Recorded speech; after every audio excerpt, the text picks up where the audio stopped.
పొందగలిగే శక్తి సామర్థ్యాలు శ్రీరామచంద్రుడికి స్వామి పుష్కరిణీ స్నానంతోనే సిద్ధించాయని భవిష్యోత్తర పురాణం వెల్లడిస్తోంది. అంతర్వాహినులై సర్వతీర్థాలు ఈ స్వామి పుష్కరిణిలోకి చేరతాయని అంటారు.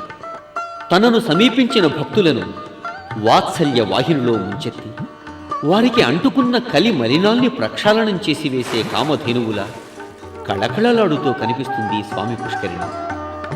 శ్రీదేవి భూదేవి సమేత శ్రీ వెంకటేశ్వరుడు కూడా ఆనందంగా జలకాలాడే క్రీడా సరస్సుగా ఇది భాసిల్లుతున్నది. ఇది ఆకాశగంగా తీర్థం.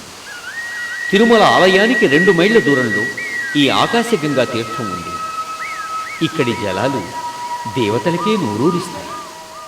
భక్తిభావ సంకీర్తనలు మానవులకు శ్రోత్ర యజ్ఞ ఫలాన్ని అందిస్తూ ఉంటే, తిరుమల పవిత్ర తీర్థ పరివాహక సుందర దృశ్యాలు నేత్రయజ్ఞ ఫలితాన్ని మనకు అందిస్తూ ఉంటాయి. కేసరి భార్య అంజన ఈ తీర్థంలో స్నానించి 1 సంవత్సర కాలం తపస్సు చేసి వాయుదేవుడు ప్రసాదించిన వీర్యభరిత ఫలాన్ని భక్షించి లోకైక వీరుడైన ఆంజనేయునికి జన్మనిచ్చిందని స్కాందపురాణం చెబుతోంది.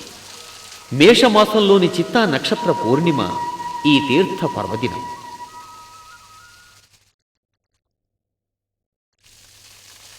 శ్రీవారి ప్రాంగణానికి 2.5 మైళ్ళ దూరంలో అలరారుతున్న తీర్థరాజమే పాప వినాశన తీర్థం. పేరుకు తగ్గ మహిమగల తీర్థం ఈ పాప వినాశన తీర్థం. సెలయేటి నెమలి విప్పిన నీలి పింఛంలా ఉన్న ఈ జలాశయం ఇటు జనులకు అటు వనులకు దాహార్తి తీర్చుతున్న దివ్యతీర్థమిది. అటు ఆకాశానికి ఇటు కలియుగ వైకుంఠానికి వంతెనగా చేసుకోవటానికి దించిన పాలపుంతలా కనిపించే ఈ ఆనకట్ట భక్తుల్ని పాపకూపాల నుంచి ఉద్ధరించి తరింపచేయటంలో దిట్ట. ఆశ్వయుజ మాసంలోని శుక్లపక్ష ఉత్తరాషాఢ నక్షత్రయుత సప్తమి ఆదివారం ఇక్కడ పర్వోత్సవం జరుగుతుంది.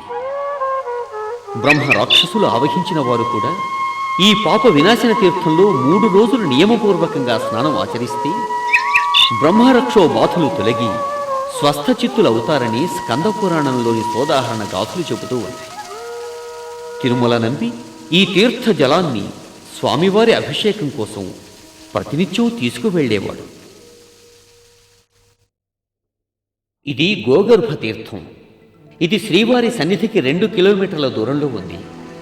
పర్వత సానువును ఏ సెలయేటి తెరగలో గోవు గర్భంలా లోతుగా మలచి ఉండటంతో దీనికి ఆ పేరు వచ్చింది. ఇక్కడే పాండవ గుహలున్నాయి గనక పాండవ తీర్థం అని కూడా అంటారు.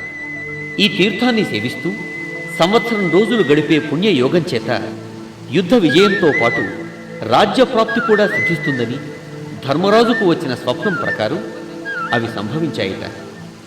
శ్రీకృష్ణుడు